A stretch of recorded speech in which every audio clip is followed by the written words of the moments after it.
Saudara-saudari terkasih dalam Kristus, hari ini Rabu 14 September 2022 merupakan pesta Salib Suci. Bacaan dibawakan oleh Renata Putri, Mazmur dilantunkan oleh Benediktus Joshua, dan renungan ditulis oleh Cesarius Kristianto. Selamat menekuni Sabda Allah. Marilah kita semakin mengasihi, semakin peduli, dan bersaksi.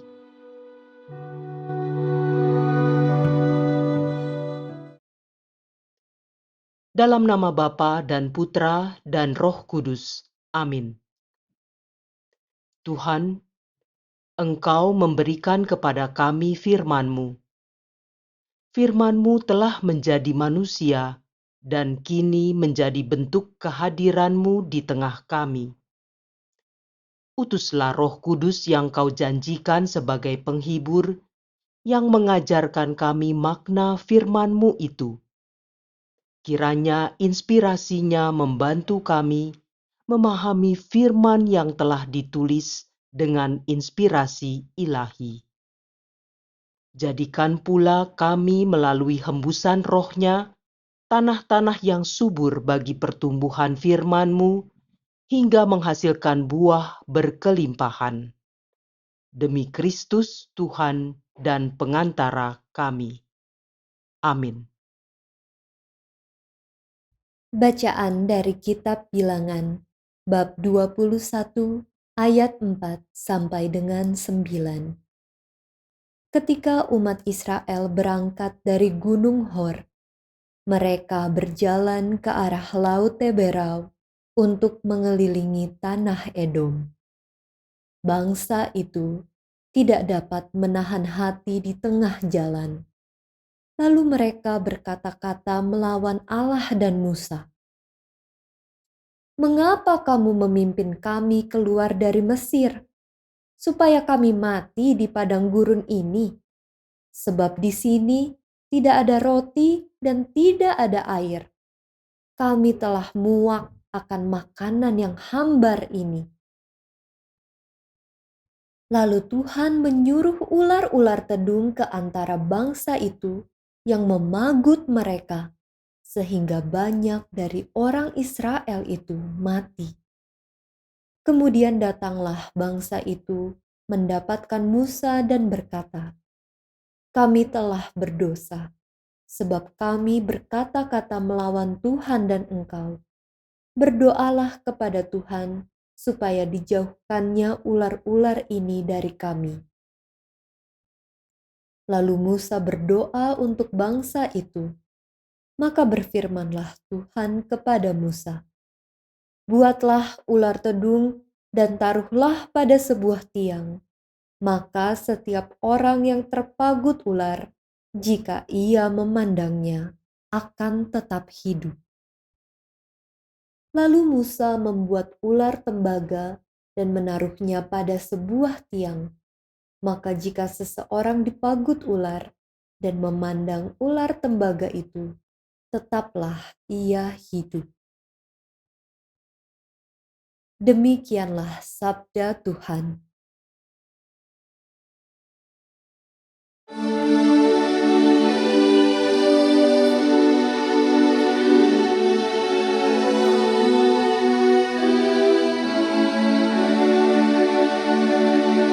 Jangan melupakan perbuatan-perbuatan Allah. Dengarkanlah pengajaranku, hai bangsaku. Sendengkanlah telingamu kepada ucapan mulutku.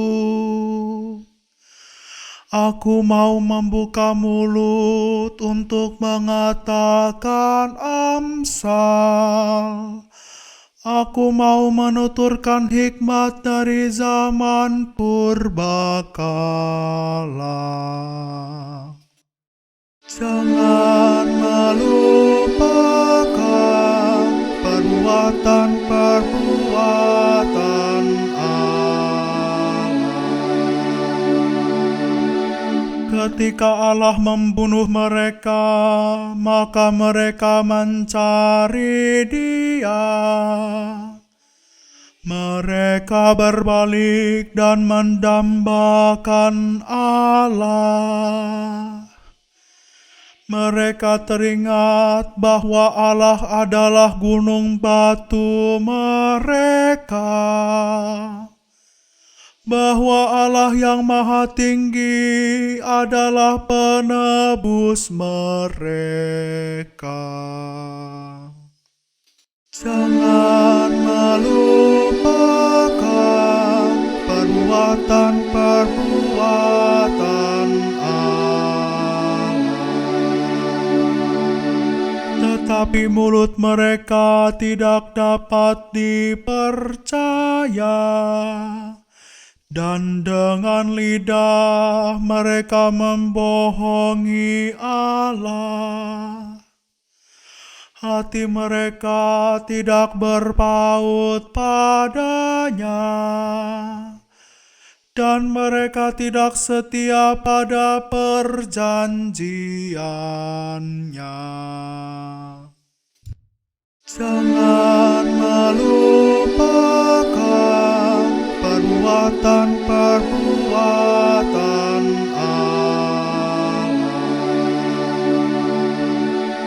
Akan tetapi Allah itu penyayang. Ia mengampuni kesalahan mereka dan tidak memusnahkan mereka. Banyak kali Ia menahan amarahnya dan tidak melampiaskan keberangannya. Jangan melupakan perbuatan Allah.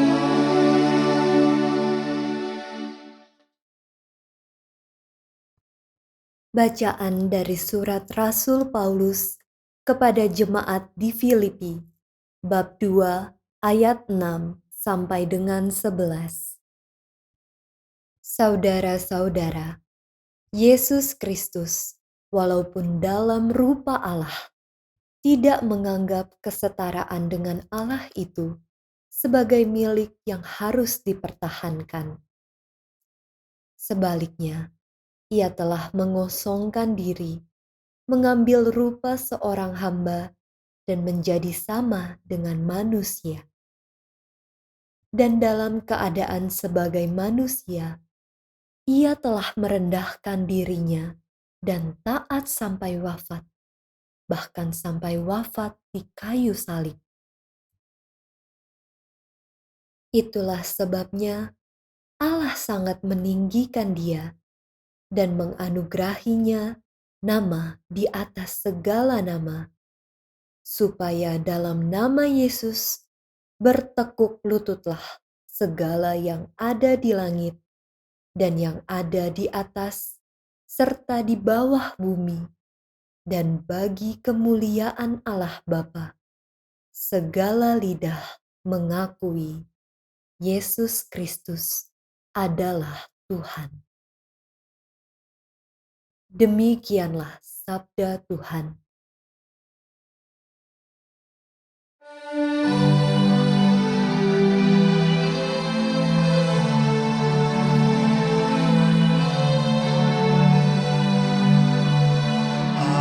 Haleluya, haleluya, haleluya. Ya Kristus, kami menyembah dan memuji Dikau, sebab dengan salib-Mu Engkau telah menebus dunia. Haleluya, haleluya, haleluya. Haleluya, haleluya, haleluya.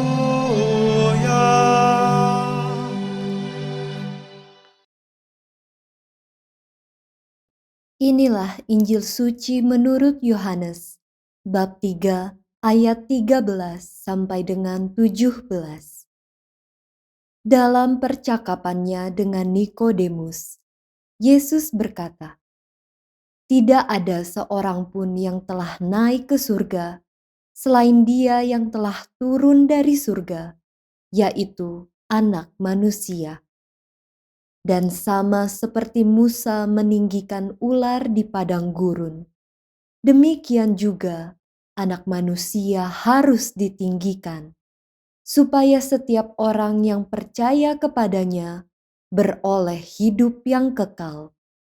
Karena begitu besar kasih Allah akan dunia ini, sehingga Ia telah mengaruniakan Anaknya yang tunggal, supaya setiap orang yang percaya kepadanya tidak binasa, melainkan beroleh hidup yang kekal.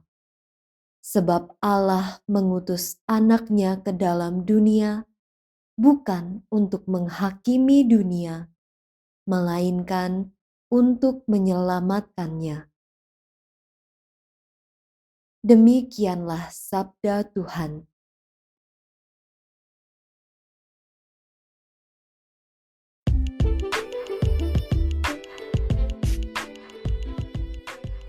Salib tempat Allah menunjukkan kerahiman dan cinta kasih-Nya. Renungan dibawakan oleh Sirila Cahyoyanti.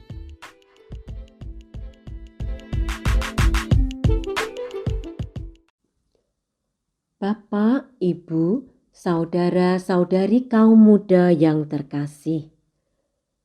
Pesta Salib Suci adalah perayaan pemuliaan salib Yesus yang dikaitkan dengan saat penemuan salib Tuhan kita Yesus Kristus oleh Santa Helena pada abad keempat. Santa Helena adalah ibu dari Kaisar Roma, yaitu Konstantinus Agung, yang berkuasa pada saat itu. Lebih daripada itu, hari ini adalah hari saat kita hendaknya menoleh jauh ke belakang dan melihat apa yang telah dilakukan serta dialami oleh Yesus di Kalvari. Ini menjadi sebuah peristiwa yang sangat sulit diterima oleh pikiran manusia apabila dirinya belum dicerahkan oleh Roh Kudus. Lewat peristiwa kematian di kayu salib itu, kita para muridnya pun ditinggikan dalam Dia dan mampu melihat kemenangannya yang sangat mengagumkan. Peninggian Yesus dalam Injil Yohanes yang kita renungkan hari ini menunjuk kepada ular tembaga yang harus ditinggikan ketika bangsa Israel masih berkelana di padang gurun menuju tanah terjanji dan diserang oleh ular-ular tedung, seperti digambarkan dalam kitab Bilangan bab 21 ayat 8. Buatlah ular tedung dan taruhlah itu pada sebuah tiang. Maka setiap orang yang terpagut, jika ia melihatnya, akan tetap hidup.